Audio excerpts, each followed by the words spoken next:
1 week to go, shares down in Japan as President Trump ramps up criticism of Tokyo and says his July 9th global tariff deadline will not be extended. Powell's pushed back. The Fed chair says rates are on hold because of US tariffs, but he doesn't rule out a cut in July.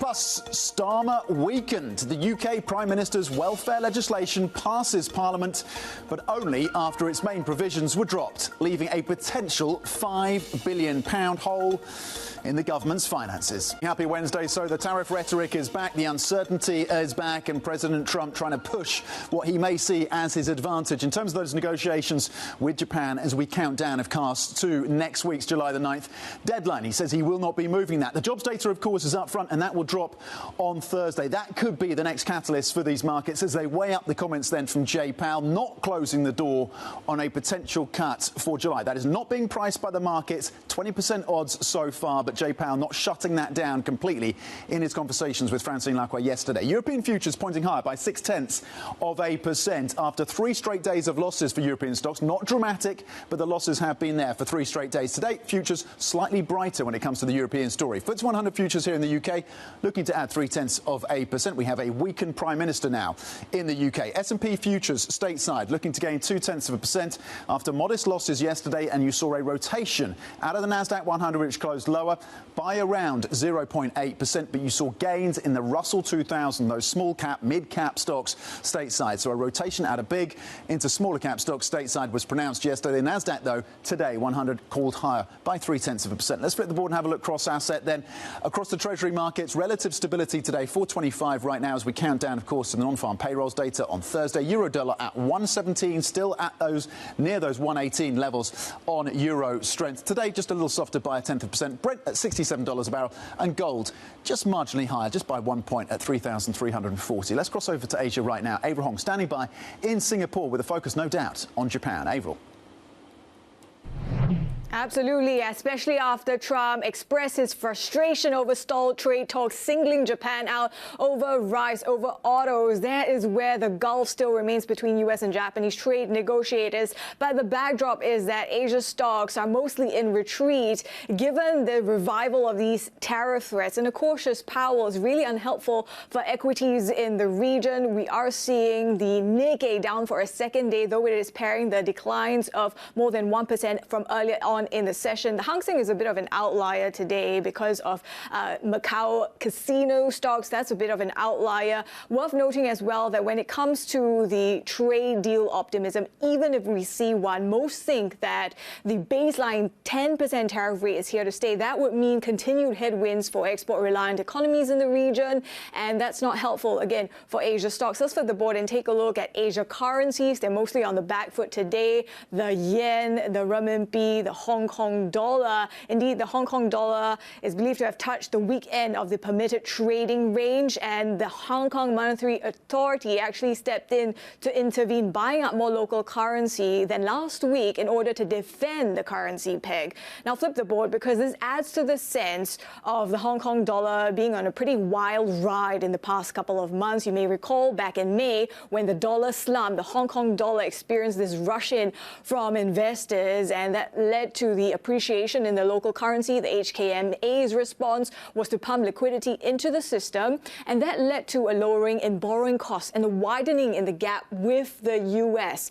That also meant this popularity to fund carry trades and the weakness in turn of the Hong Kong dollar. So it's really interesting to see how the greenbacks move have influence some of the central banks in the region, and no doubt also intensify the debate about the sustainability of the Hong Kong dollar's peg against the US dollar. Tom. OK, the wild ride of the Hong Kong dollar back in focus around the peg as well. Avril Hong in Singapore with a check on the Asian markets. Thank you, Avril. Now, President Trump says he's sticking with his July the 9th trade deal deadline, while renewing his threat then to cut off talks and slap duties on various nations, including Japan. You're writing letters to a lot of countries, and I think you're just starting to understand the process. We've dealt with Japan. I'm not sure if we're going to make a deal. I doubt it with Japan. They're very tough, and therefore you'll pay a 30%, 35%, or whatever the number is that we determine, because we also have a very big trade deficit with Japan, as you know.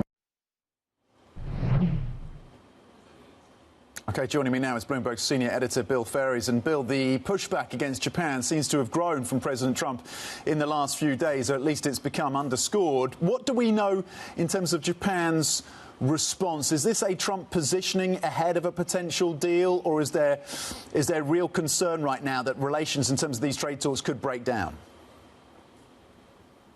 Yeah, it's really hard to know. I mean, we're a week out from that July 9th deadline. Is this just a Trump strategy to really tighten the screws on Japan to get some last-minute concessions in these final days?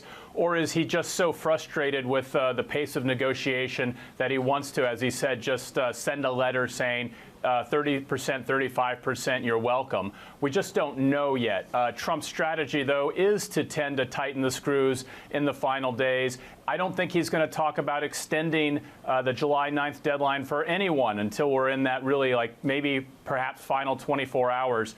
Japan has taken a pretty soft approach in terms of being optimistic cautiously about where these talks can go. You're right. A month ago, 2 months ago, when this process started, the administration was saying Japan was at the top of the list as one of the countries most likely to make a deal. Now that that deadline's looming, they seem to be changing their tone. It's hard to know whether that's really reflective of how they see the talks going, or if they just want a couple more gives from Japan on things like rice and autos. And meanwhile, on the domestic agenda of President Trump, Bill, a win for the president in terms of the Senate backing this big, beautiful bill, with the help, of course, of J.D. Vance and that final vote, that tiebreaker vote. Now it heads to the House. Is it likely to get through? Is July the 4th still a prospect in terms of getting this bill on the president's desk? It's going to be super tight. The landing, I think the glide path to getting this deal on his desk is going to be very rocky. July 4th, very much in doubt at this point.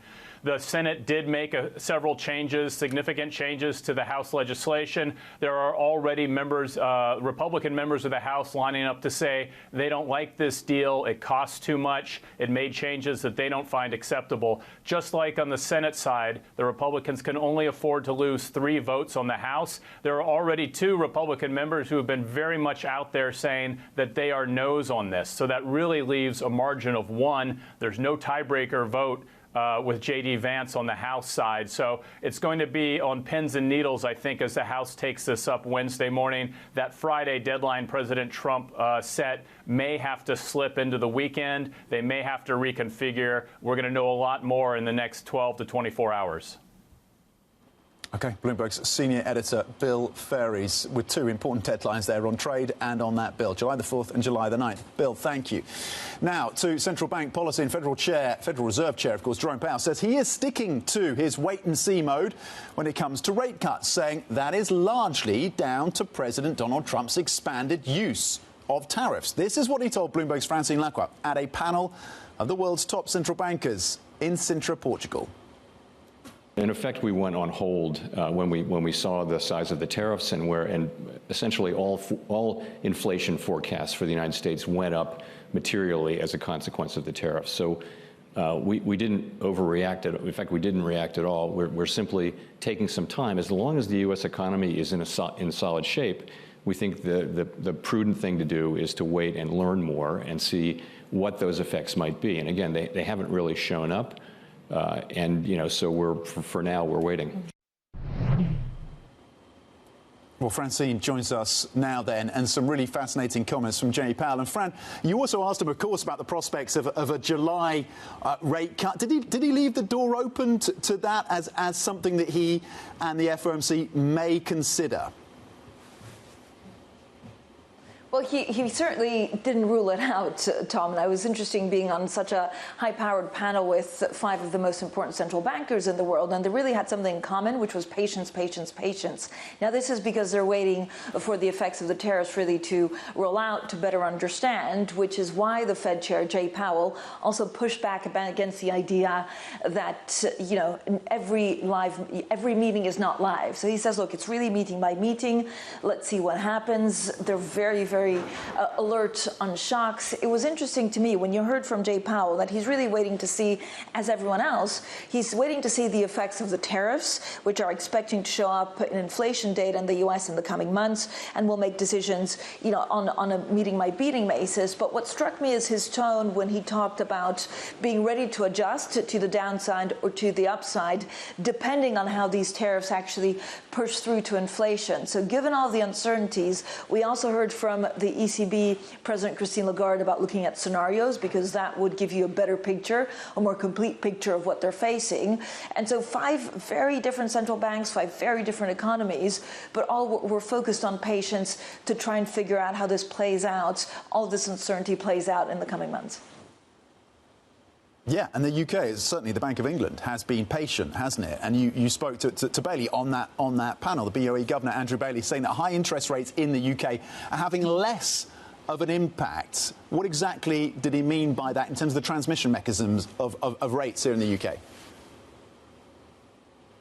Yeah, so for me that was really interesting because you have the Fed on one side, and of course there's pressure from President Trump almost on a daily basis on Jay Powell to cut rates. We heard from the ECB president almost taking a victory lap, claiming a small victory with euro area inflation recently printed exactly at 2%. And then you have Andrew Bailey from the Bank of England somewhere in the middle. Now, he did acknowledge that there was recent softness in UK wages and activity, but refused to pre-commit also to a cut in August. Now, what was interesting is that he says, look, basically there's reduced rate sensitivity, and this is because of the way that savers behaved post-COVID, and that implies maybe a shallower easing cycle, going forward. So this is what he said about the basically, the importance between saving and what it means for the rate cycle going forward.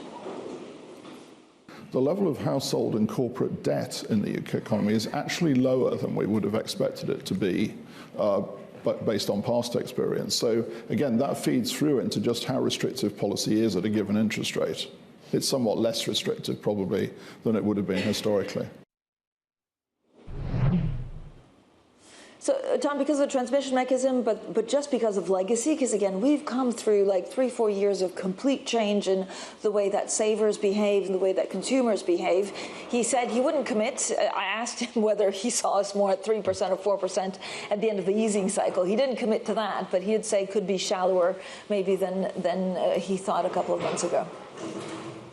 Yeah, 4.25 right now in terms of the Bank of England rate. With market expectations, you could see that down to 3.66 by the end of the year. Bloomberg's Francine Lacqua at the ECB Forum, of course, in Sintra. Francine, thank you. I'm going to have live coverage of the ECB Forum continuing in Sintra all day, including interviews with the BNP Paribas chief economist and central bankers from Portugal, Finland and the UK. Stay with us for that. Now, the US stock rally stalled late yesterday after President Donald Trump said he is not considering a delay to his July the 9th deadline for higher tariffs. Let's bring in Bloomberg's Valerie Teitel for the market reaction. Val.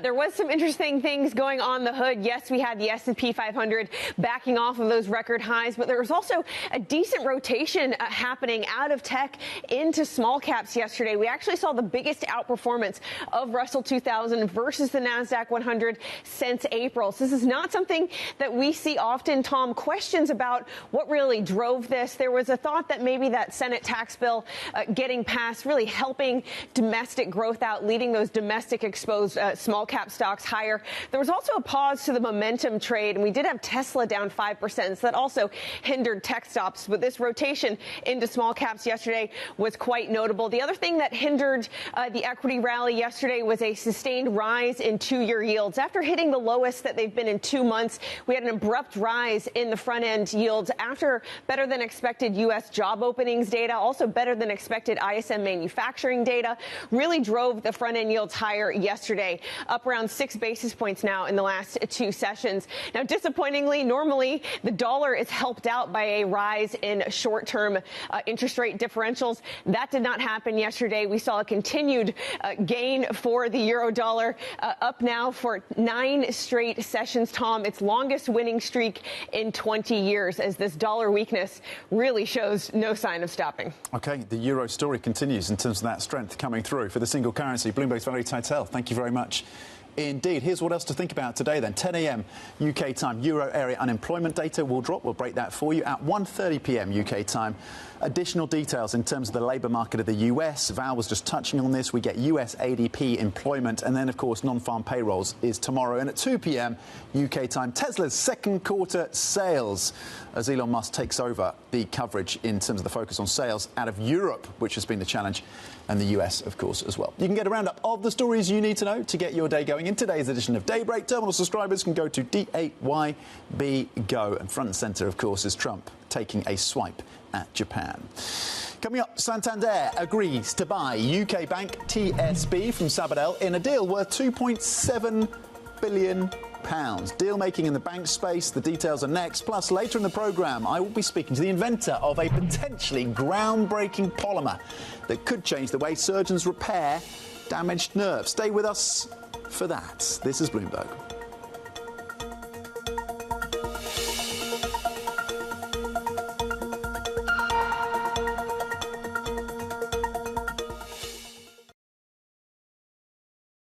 It's Jobs Day, and Bloomberg has the report under surveillance. There is this feeling the labor market is contracting. There's some risk that layoffs are growing. Medium-term outlook is the economy should be fine. This Thursday, Jonathan, Lisa, Anne-Marie, and Mike will bring you crucial data and expert analysis at terminal speed. The weakening trend continues. This is a trend. We're seeing declines. If you're not with a job right now, it's harder to find a new one. The June Jobs Report, Thursday on Bloomberg.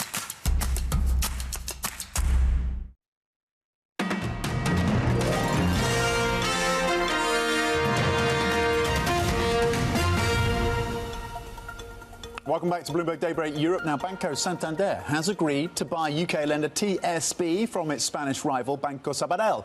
The deal, worth £2.65 billion, will make Santander the UK's third largest lender by some measures. For more on this and some other banking stories this morning, Bloomberg's Manuel Baigorri joins us from Hong Kong. Manuel, start us then with the story around Santander TSB. Tell us more about the deal and how significant this could be in terms of reshaping the UK's banking landscape.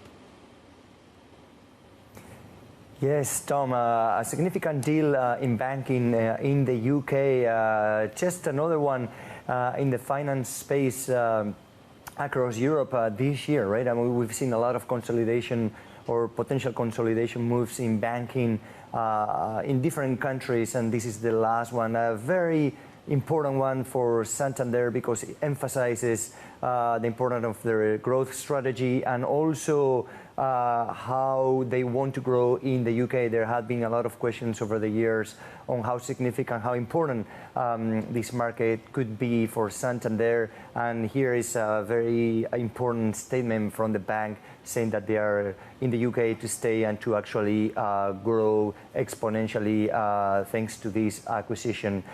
Interestingly, also, the seller, Banco Sabadell from Spain, is also in the middle of a takeover bid from bigger rival BBVA. So it will be interesting to see the impact of this transaction on the BBVA potential acquisition of Sabadell and what the next moves could potentially be on that transaction. But definitely a clear statement from Santander and the growth plans for the bank in the UK.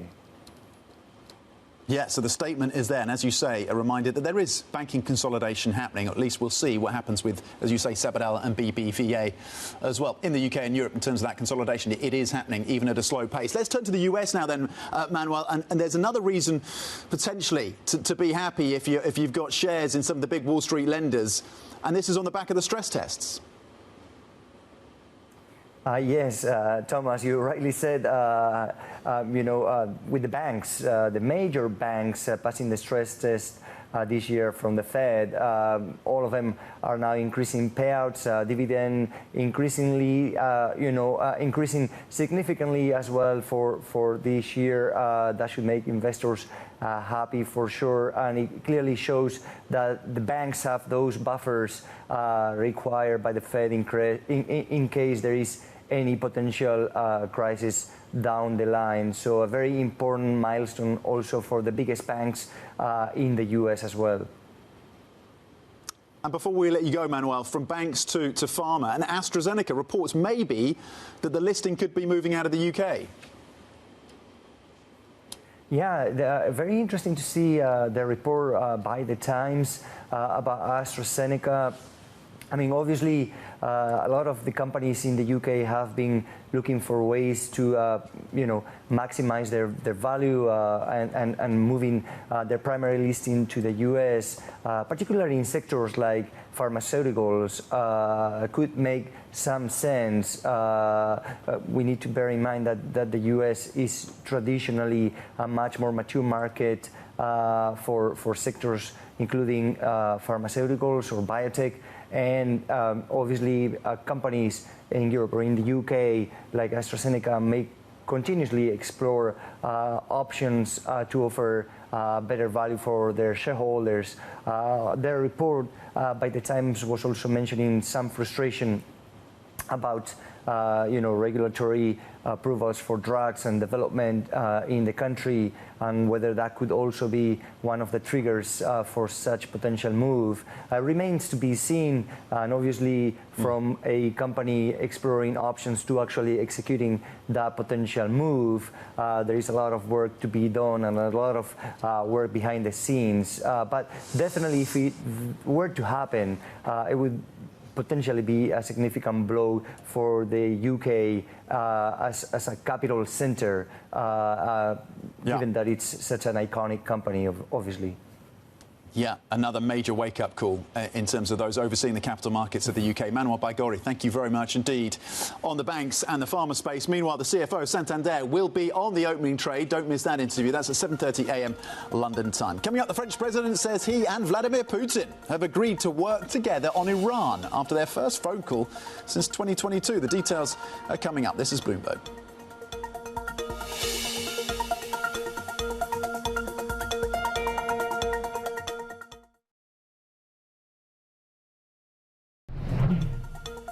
We are determined to continue to be data dependent, to decide meeting by meeting, and to not commit to any particular rate path. We are going meeting by meeting.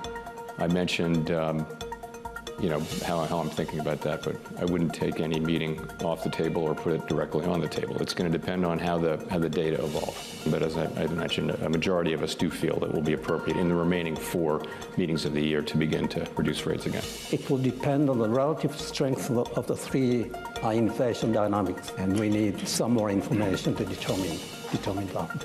We are going to have to see those come through, though. I mean, come through into prices. I think we've still got to see the evidence and prices. But that background context allows certainly me to say, look, I think the direction of interest rates continues to be downwards. We cut our interest rate 100 BP from last October, and we will continue to be in an easing cycle given our growth rate.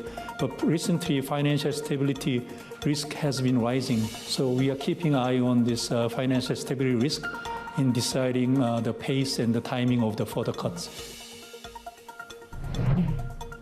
OK, central bankers speaking with Francine Lacroix at the ECB Forum in Sintra, of course, about the pace and timing of any potential interest rate cuts. Now, some of the stories making the news this Wednesday. The German medical technology company Brainlab has postponed its IPO in Frankfurt. The company has not given a reason, but the deal had been expected to price at the low end of its range. Last week, the German car parts retailer Autodoc also postponed its Frankfurt offering. Euronext says it's in talks to buy the Athens Stock Exchange in a move it says would help integrate Greek capital markets into the euro area. We'll keep across that story for you. Coming up, UK Prime Minister Keir Starmer and his woes. This is Bloomberg.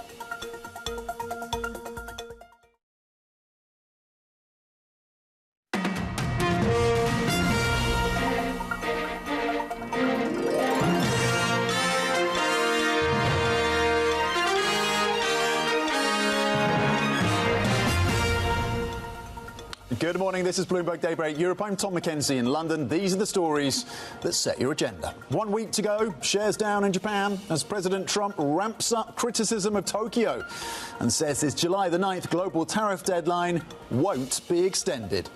Powell's pushback. The Fed chair says rates are on hold because of US tariffs, but he doesn't rule out a cut in July.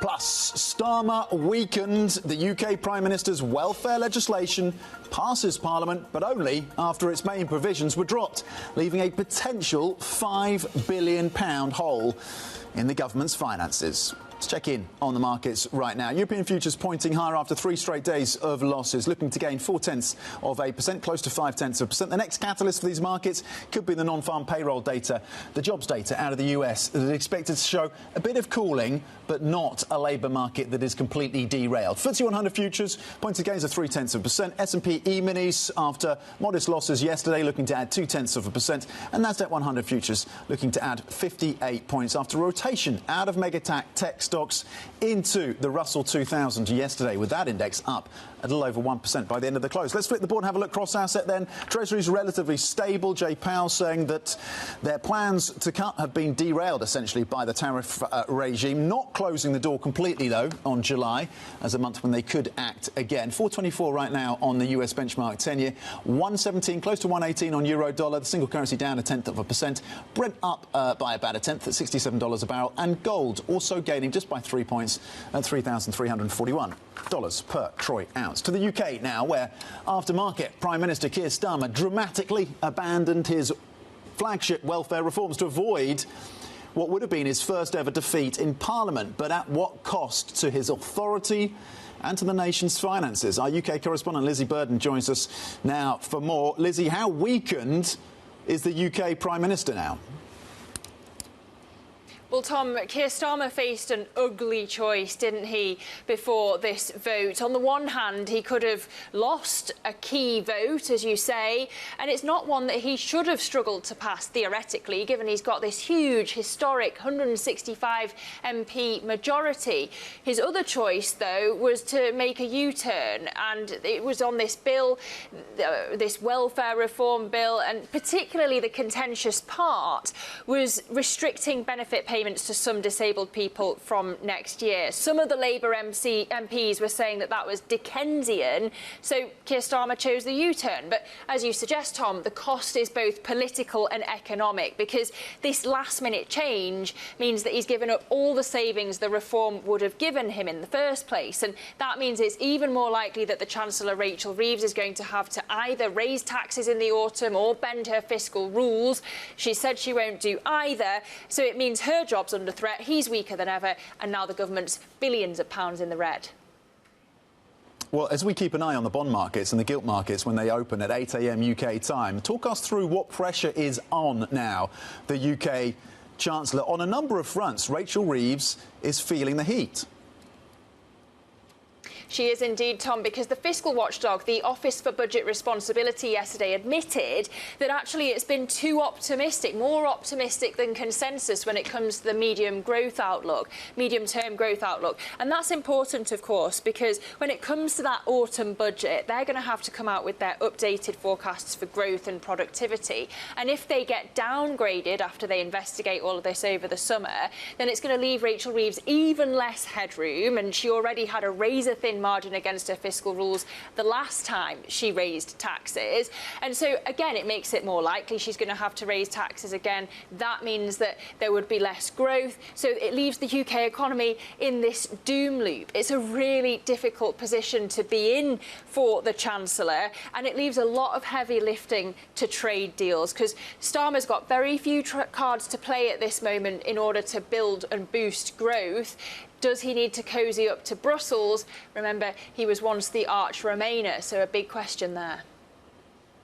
OK, Bloomberg's Lizzie Burden on a deep challenge then for the UK Prime Minister and his government. Lizzie, thank you. To the French President right now, Emmanuel Macron, and Russian President Vladimir Putin have held their first phone call since 2022, agreeing to coordinate their approach on Iran. The discussion is part of a broader effort among the 5 permanent UN Security Council members to forge a common strategy on Iran. Let's bring in Bloomberg's Oliver Crook, who's been following this for us, joins us around the desk right now. What is behind Macron's move then? Picking up the phone to Vladimir Putin at a time, of course, when France continues to support Ukraine against that Russian aggression. It's a fairly significant shift. You know, it's the first time they've spoken since 2022. It's not the first time a Western leader actually in recent months has reached out to Vladimir Putin. You'll remember Olaf Scholz, just actually weeks after Trump was elected president of the United States, reached out to Vladimir Putin in this sort of shift of what's happening diplomatically and geopolitically. They spoke on the phone for over 2 hours. Not surprisingly, there wasn't any sort of massive breakthrough, but it's significant that they're talking, particularly at a time when the Europeans and Macron himself are finding difficulty in ways to assert themselves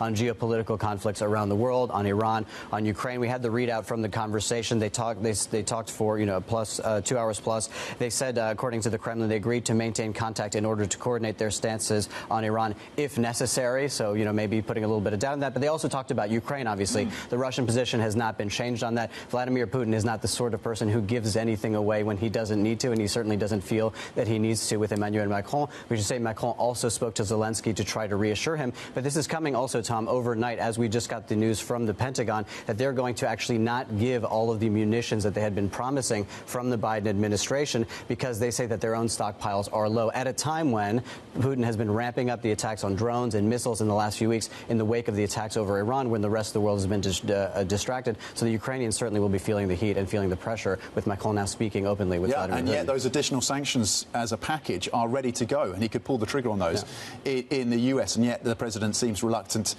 to do that. To another part of the Middle East then, so that's the focus on Iran by Macron and the Russians.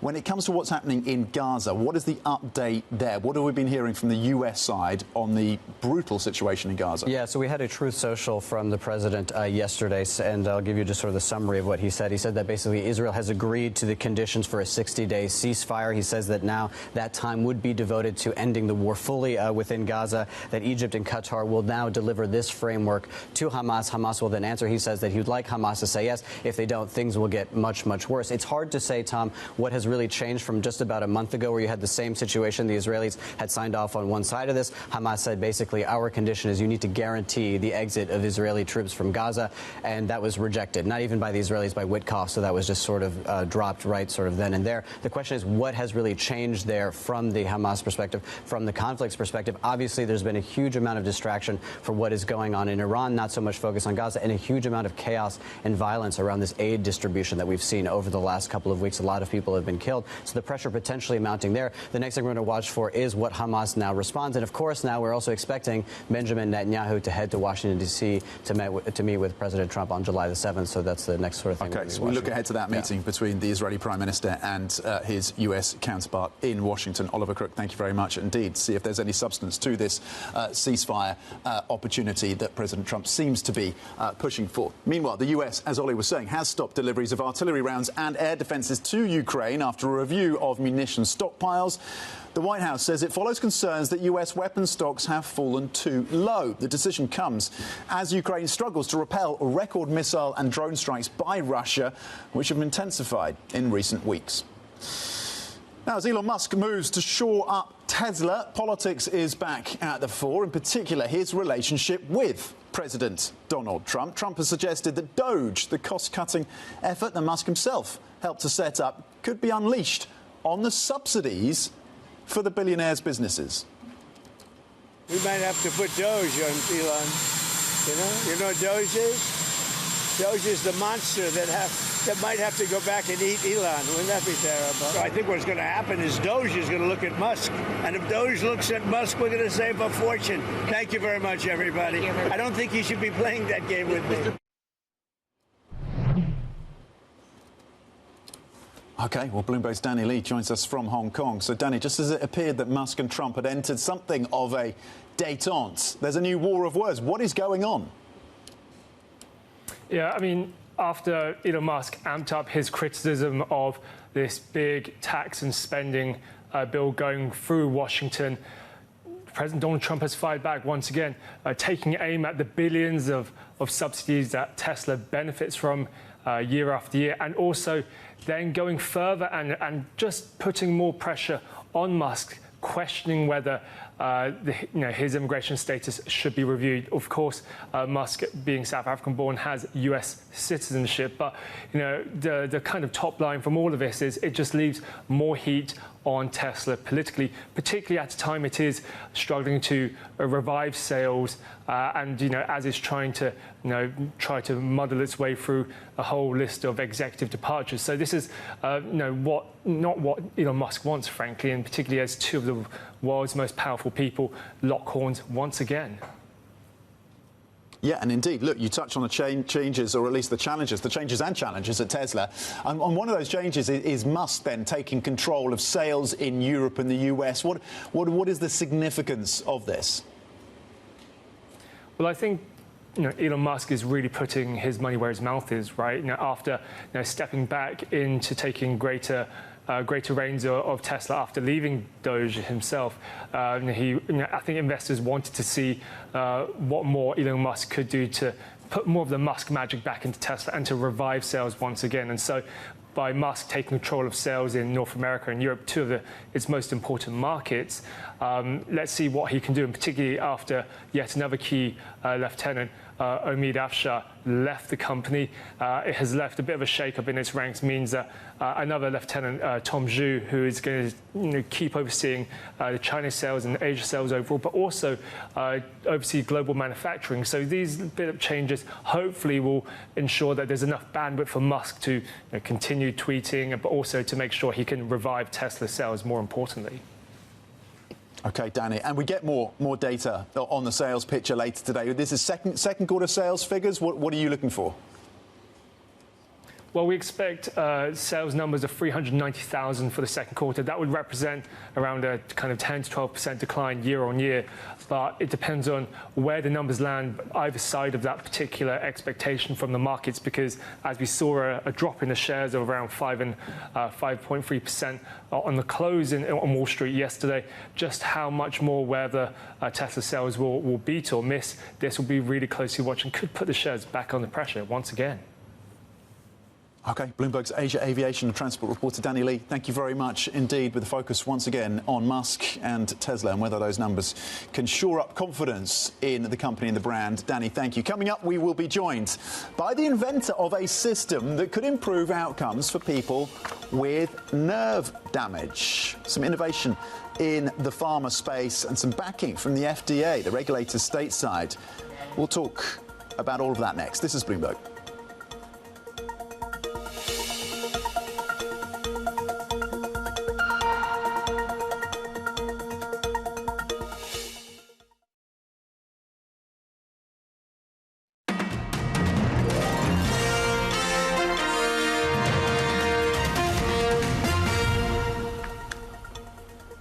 Welcome back to Bloomberg Daybreak Europe. Something a little different now, but potentially with very broad consequences for the medical space. The US FDA has given authorization to market a system developed to repair damaged nerves without stitches.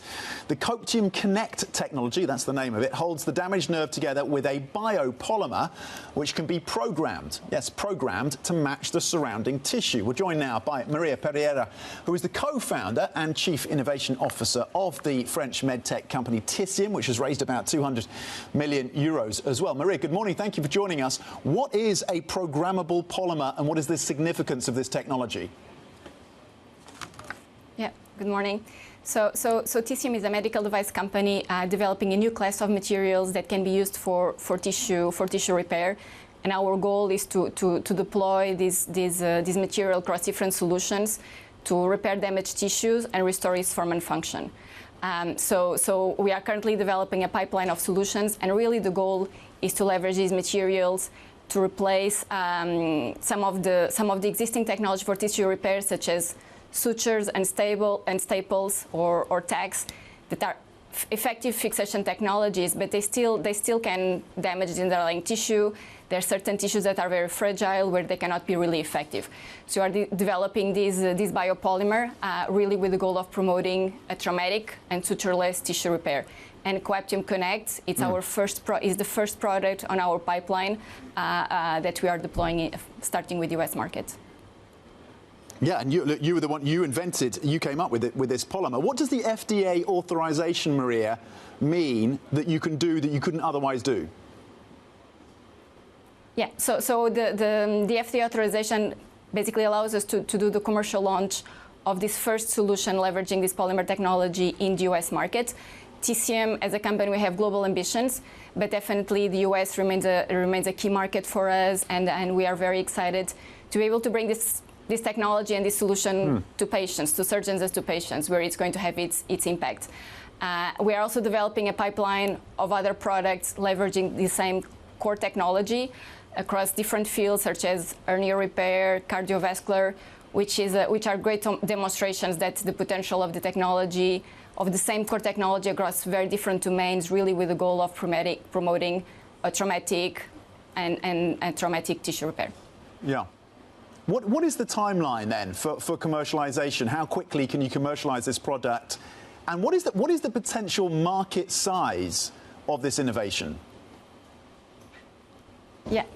So we have been working, in addition of working, of course, on the FDA approval, or on the FDA on having our de novo for this first solution. We have been quite proactive, working on our supply chain, commercial operations, and we have already a strong presence in the US with our clinical, regulatory, and commercial teams. So the launch of the product in the US is going to take place in the coming months. And peripheral nerve repair as a market as a whole is around the $2 billion. It's around the $2 billion market. Okay, so a $2 billion market. And you mentioned other products in the pipeline. Give us an idea of what you're working on in terms of the pipeline of products beyond this one that's just received this FDA authorization. Yes, yeah. So in addition to this product, we also have a solution for hernia repair, to basically fix meshes in the abdominal cavity without use of any sutures or tacks, and that's currently in clinical stage. So we have an ongoing clinical trial in Europe, and working very closely also with the FDA to bring this technology to the market as effectively as possible. And we have also developed a cardiovascular sealant, where we had some early testing in Europe for an early version of the polymer in Europe, and also working very closely with the regulators in the US to bring this technology to the market. So I'm really excited about our pipeline and how really we can create a new standard for tissue fixation. That's our goal. Okay, and you and the team have talked about bringing a new product to market every year, which seems ambitious. Look, you've raised what, about 200 million euros, Maria? Are you fundraising again this year? Do you expect to fundraise again this year? What are your IPO plans? Yeah, we always have a very proactive approach to fundraising. So we continue to work with existing investors and new investors to really continue to fund our operations, our growth plans, and make sure we can fully leverage the potential of the technology across these different spaces. So we are very proactive on the approach and continue to work very closely with investors. Okay, and an IPO is something that you're considering? I think time will tell. I think that right now we are a private company, and we'll advance as needed to make sure we can successfully build this new standard for tissue repair. Okay, Maria Pereira, co-founder and Chief Innovation Officer at TCM. Maria, thank you. There's a lot more coming up. We're going to break down what to expect from the non-farm payrolls data. Jobs, of course, tomorrow. We're going to give you an outline of, well, as the Tesla deliveries second quarter coming through later today and what to zero in on. Stay with us. This is Bloomberg. It's clearly an important year. There's a lot going on, with trade, and I'm hopeful that we'll look back on it as a year where we successfully challenged some significant economic changes, and our job is to make sure that is the case. You get attacked by the president a lot on a personal basis. Does it make your job harder? I'm very focused on just doing my job. I mean, there are things the things that matter are using our tools to achieve the goals that Congress has given us: maximum employment, price stability, financial stability. And that's what we focus on, 100%.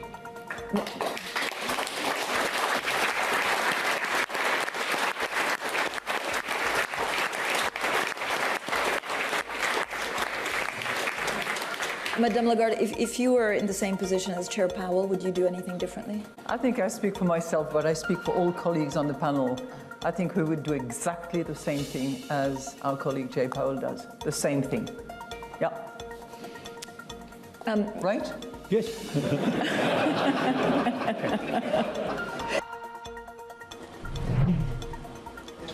OK, central bank governors there showing solidarity and support for Jay Powell at the ECB forum in Sintra, who, of course, has come under attack from President Trump on a fairly regular basis, as Francine Lacroix was pointing out. Now, the next big catalyst for these markets could be the non-farm payrolls data. Of course, this ties into the thinking around the Fed. Markets now pricing at about 60 basis points of cuts, but not completely ruling out, Jay Powell, a potential cut in July. He did say he wants to see data that comes through. He expects the inflation data, the inflation impact to come through on tariffs towards the end of the summer. So it does seem to suggest that July is pretty unlikely. Nonetheless, you're pricing at about 60 basis points. Non-farm payroll data could, of course, change that equation. It drops tomorrow, brought forward a day early, of course, because of the holiday on Friday. Top line, the estimates, the survey is looking at 110,000, a little softer from the previous month at 139,000. Unemployment level expected to tick up, just 4.3% versus 4.2%. We did have, of course, the job openings, the jobs data that came through yesterday. A bit of surprise there in terms of the number of openings coming in slightly higher than expected. So watch for the non-farm payrolls within that context, of course, dropping tomorrow. Let's flip the board and have a look at a very different story, which is around Tesla. And we've seen this spat break out into the open once again between Musk, of course, and President Trump. Before we get to that, we get the second quarter sales that drop later today. You're expected to see a slightly modest improvement from the previous quarter, but nonetheless still a slowing down in terms of year on year in terms of those sales numbers and deliveries. 389,000. We've seen the weakness in Europe. Just in the month of May, European registrations of Tesla dropped by about 30%. You've seen double-digit drops in countries like France, Germany, even here in the UK as well. Let's flip the board and have a look in terms of